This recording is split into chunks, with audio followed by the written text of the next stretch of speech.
But moving on to healthcare reform and how that's influenced the ability to put some of this evidence into practice. The national reform was passed in March of 2010, and this act really shifts attention to and creates unprecedented opportunities for more upstream action in the United States than ever before. The first thing it does, of course, is provide universal financial coverage to almost 95% of the U.S. residents and population, which has never happened, sadly, in our country. And the ACA, for the first time, really explicitly expands the delivery of clinical preventive services like immunization and screening and greater support for primary care clinical practice. The decisions made about which screening activities and which vaccinations are to be paid for in the new healthcare reform is very controversial because a lot of people have money at stake on these decisions, and we have very active lobbyists for various diseases. So the evidence base for these decisions is often highly contested. The mechanism for these decisions is something called the U.S. Preventive Services Task Force, and this is an independent panel of non-federal experts in prevention and evidence-based medicine, and they meet and make recommendations for certain preventive strategies where they believe the evidence is convincing. So I won't go into the details, but they have explicit recommendations which will be included in the reform payment under public insurance for mammography, colorectal cancer, and cervical cancer screening. Prostate cancer screening was dropped because the feeling was the evidence was not convincing that it was useful. The private insurers are picking up these for over 200 million Americans will pick up these standards as part of their benefits package. So in addition, CDC has recommended, they have a set of screening programs. This is just a face sheet of the U.S. Preventive Services Task Force. They pick up the recommendations from that task force, and they recommend vaccination. Evidence feels strong enough for papillomavirus vaccination for females ages 9 to 26 for cervical cancer prevention, and HPV-associated cancers for males and females, actually, and hepatitis B for babies and at-risk adults. So those are the two vaccination recommendations that would be included in the reform benefit package without co-payment. In the area of community prevention, the ACA really expands a variety of opportunities. These are listed here. I'll just touch on them briefly. Something called Community Transformation Grants, which is the first time the U.S. federal government has ever paid for community-based preventive services as part of a national reform. The feeling was the evidence was convincing enough in the areas of tobacco, exercise, and diet to provide grant programs to encourage communities to take action in these areas. And there is also a national strategy called place-based initiatives, which deal with geographical locations, and this is an opportunity for agencies other than health, transportation, housing, environment to come together with funding streams to go into geographical communities who have plans for tackling health risk. A prevention and public health trust has been established to, for the first time ever, provide a regular funding source for public health agencies and public health action. A national restaurant menu labeling for chain restaurants over 20 locations will go into effect during this year. A National Prevention, Health Promotion and Public Health Council was established. This is chaired by the Surgeon General of the United States and brings together 17 federal agencies, including some of the ones I mentioned, and they are asked to look at the health impact of their decision making in terms of things like emission standards and housing standards and broader transportation policy, and to report back to the president. There's a national prevention strategy for the first time, as well as national health disparities report to deal with some of the lagging indicators for poverty and for racial and ethnic minorities. And this reflects a real move to a health in all approach, really asking the not only government agencies outside of health, but also back to the bubble diagram, other participants in the health decision making to take on a significant look at their role in promoting health at community level. One of the things that's very clear in this approach is the importance of government, but also governance in decision making that helps to create the changes at community level. And I think I wanted to present very briefly the case study of New York City, because I think it's a nice example of how a city which offers a nice governance mechanism, it's a good size usually, that you can do something and sometimes see the results of what you're doing. The European Healthy Cities movement, PAHO, has a center looking at urban health policy. And in New York, we have two things going for us. One is the mayorality. The mayor has very strong powers. They really don't depend much on the city council. It's relatively weak. So the mayor can put forth regulations pretty easily.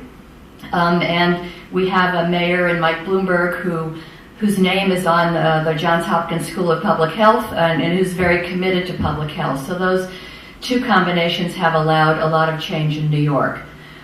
This is New York City, gives you a sense of the population.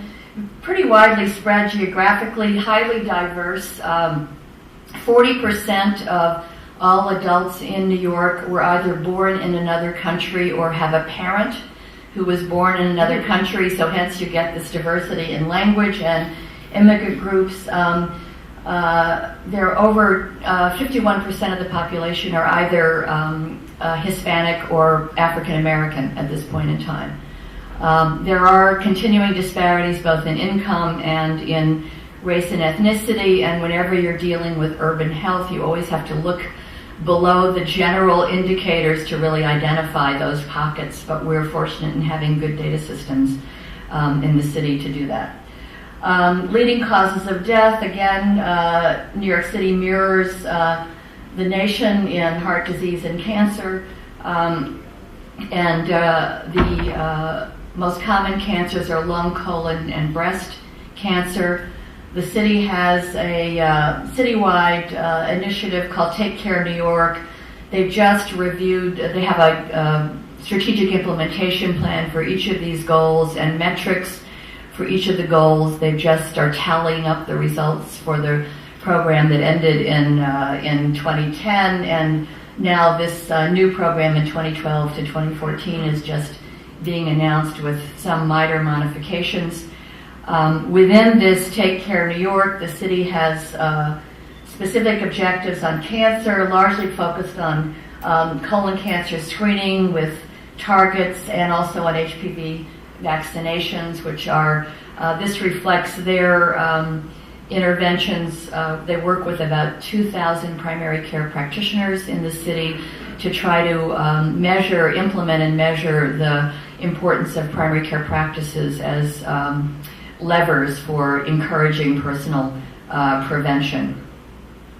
But the biggest changes in New York are, and this has shown good results in both of these areas over the last 3 years, but the biggest changes have been environmental changes. This is a poster on New York is essentially smoke-free. The first action on the Smoke-Free Air Act was passed in 2003, banning smoking from workplaces, bars, and restaurants. This caused a huge brouhaha, but the mayor just sort of stuck it out.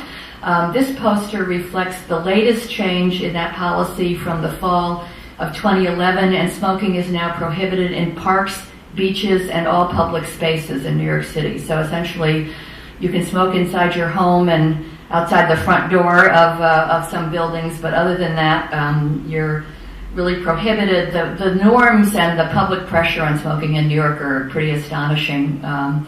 And the pack of cigarettes in New York City costs $11 a pack.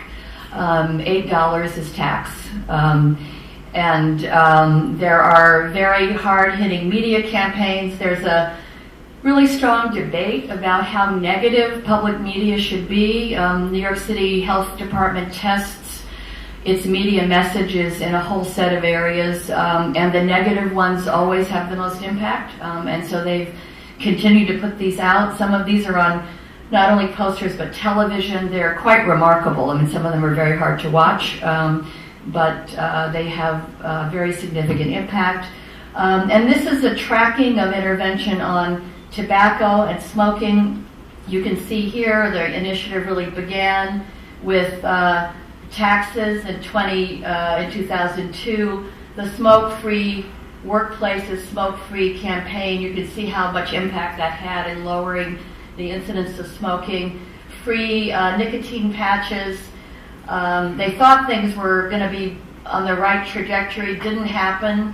So then they moved in, started to go up again, so they moved in with the media campaigns here, which have been sustained all the way along and continue to increase taxation in New York State and New York City, and federal taxes kicked in, and now we see the reduction in smoking rates in New York from 22% to 14% of the adult population and 8% among high school seniors. So it's an example of the multifaceted interventions. New York has also had a campaign against trans fats. Regulations were issued in 2006 to eliminate artificial trans fats from all restaurants in the city, and legal requirements to post calories on menus and menu boards in cities with more than, or in restaurants with more than 3 locations, in addition, the city is a major purchaser of foods, public purchaser. For 11 city agencies that purchase approximately or serve approximately 260 million meals and snacks each year in schools, child care facilities, senior centers, correctional facilities, and public hospitals. And so there are a few purchasing standards now that require fresh fruits and vegetables and limit the purchase of sugar-sweetened beverages and encourage low sodium purchasing. So using the city's purchasing power, over 450 vendor licenses have been issued for fruit and vegetable carts all over the city, especially in low-income neighborhoods which don't have incentives here. And there have also been incentives to encourage supermarkets to locate in poor communities, tax breaks to bring them back into poor communities. Media messages again on sugary drinks, and these kinds of ads where you see the soda turning into fat in the glass have also had good impact. We've seen a 6% decline in consumption of sugar-sweetened beverages. There was an effort at state level to pass a tax on sugar-sweetened beverages, but it was fought off by the food industry, so it didn't happen, but there's still a desire to come back on that. And increasing physical, this is a decline in sugary use of drinks, just with the media campaign. And physical activity is another area, very challenging, densely populated city like New York. There's a theme, a slogan, make New York City your gym, and the health, parks, and transportation departments have all been working with schools, with senior centers to increase the availability of free recreational programs. To those programs, there's school wellness councils promoting environments in schools, a website listing free availability of exercise opportunities in the city, play spaces for children, something called play streets, where streets are blocked off so traffic can't go on the street, and they have street fairs and exercise opportunities for kids. Since 2009, the city has installed over 200 miles of bike lanes and 3,100 parking racks, and just in the last month we initiated the Rent-A-Bike program in New York City, which has existed for some time in Europe.